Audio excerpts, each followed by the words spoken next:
A ver, ¿puede la tecnología de verdad devolverle a la gente la confianza en algo tan fundamental como es el voto?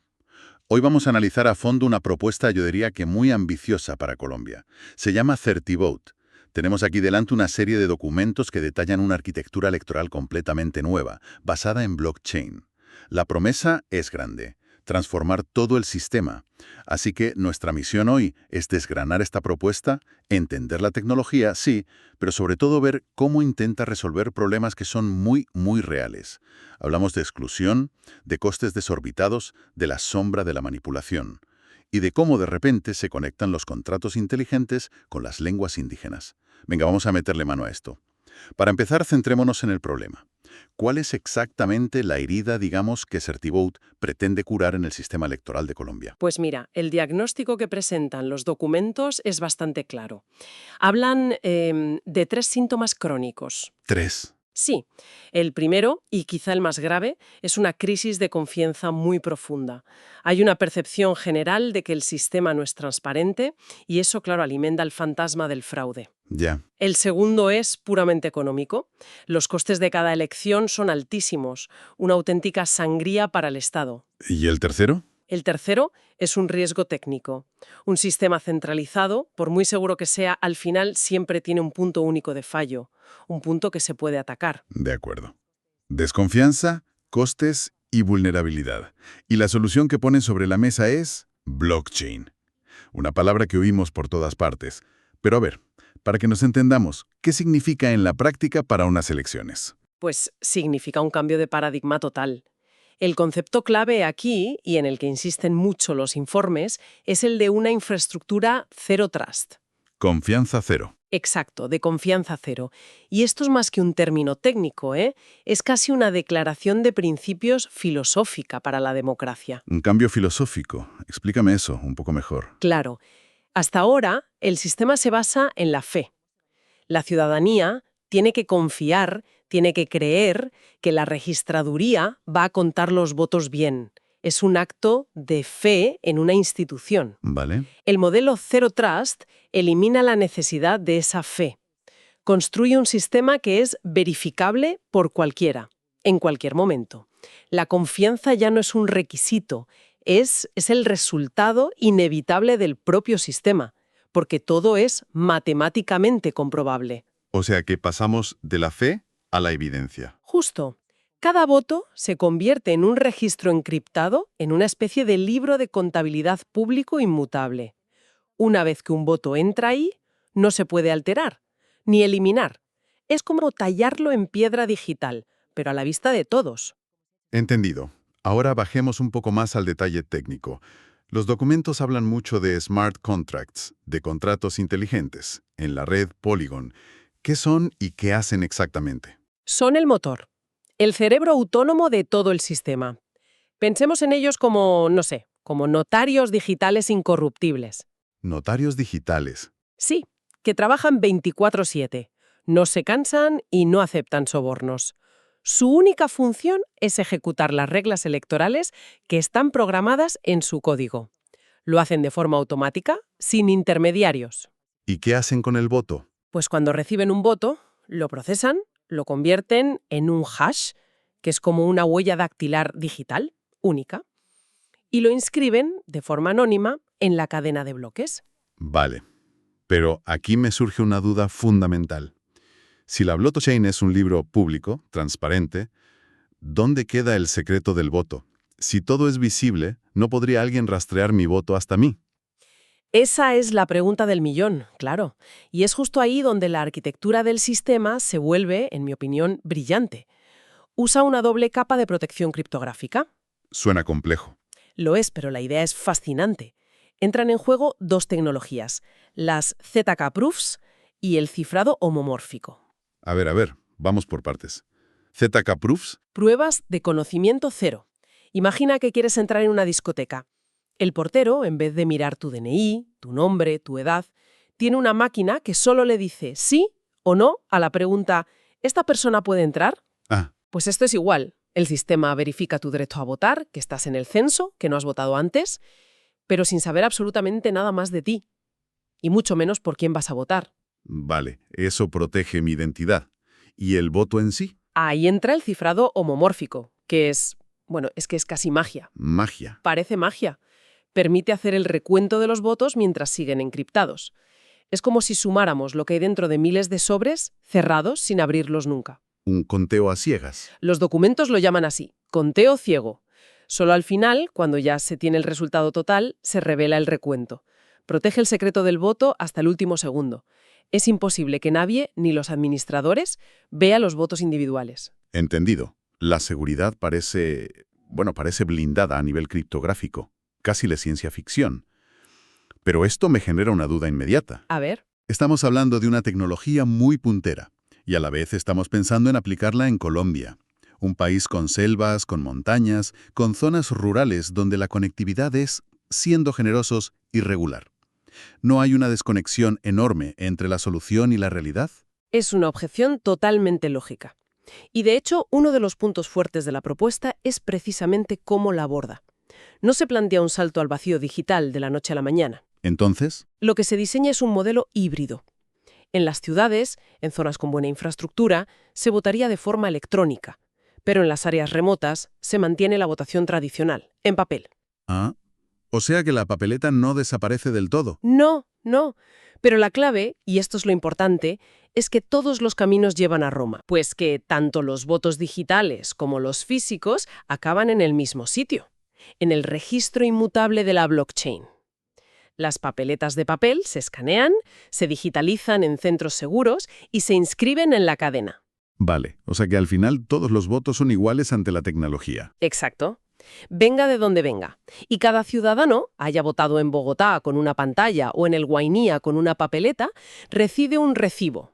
Un recibo con un código hash único, ¿Para qué? para que pueda entrar en una web pública y verificar de forma anónima que su voto se contó. Le das al ciudadano una herramienta para auditar personalmente la elección. Eso es un gran paso. Pero los documentos van más allá de la logística y hablan de un concepto que me llamó mucho la atención. La democracia de sentidos. ¿En qué consiste eso exactamente? Aquí es donde la propuesta, para mí, pasa de ser un proyecto tecnológico a ser un proyecto profundamente humano y social.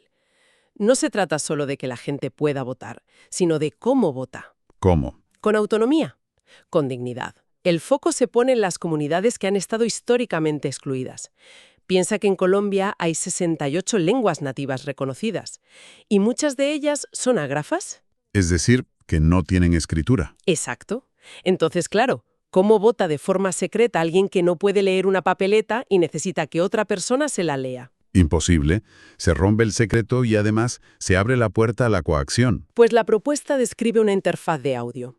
El votante, miembro de una comunidad indígena, se pone unos auriculares y el sistema le habla en su lengua materna. En su lengua. Sí, ya sea Guayunaiki, Emberá o Nasayube. Escucha las opciones, selecciona la suya y el sistema le repite la selección para que la confirme.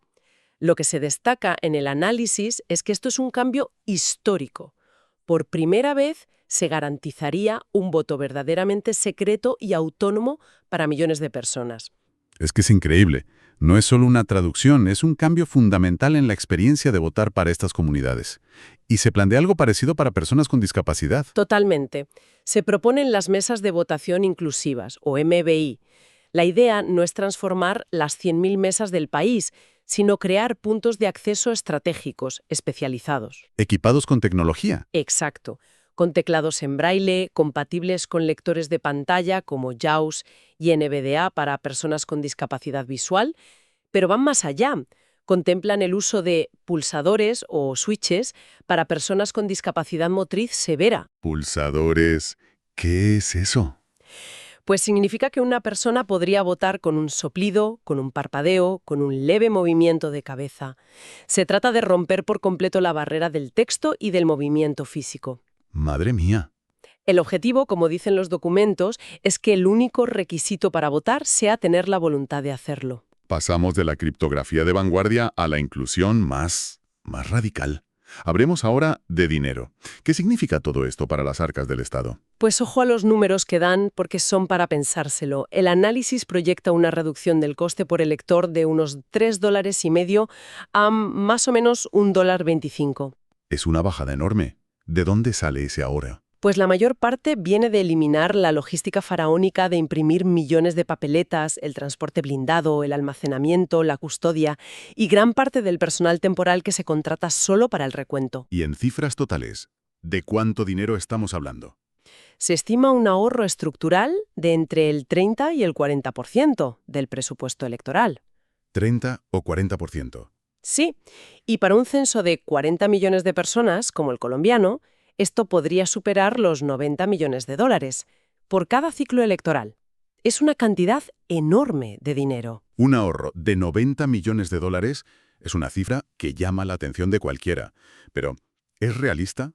Porque estos grandes proyectos tecnológicos a menudo tienen costes ocultos. La formación, el mantenimiento, las auditorías. Los informes lo detallan. Es una pregunta muy pertinente, sí. Y los documentos reconocen esos costes de implementación y de mantenimiento.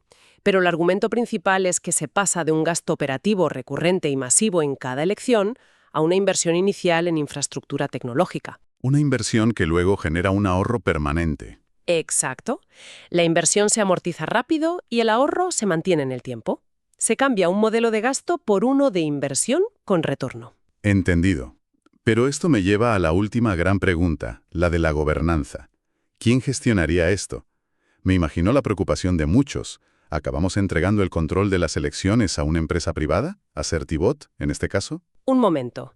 Se habla mucho de cocreación y soberanía tecnológica, pero al final del día, Certibot es una empresa.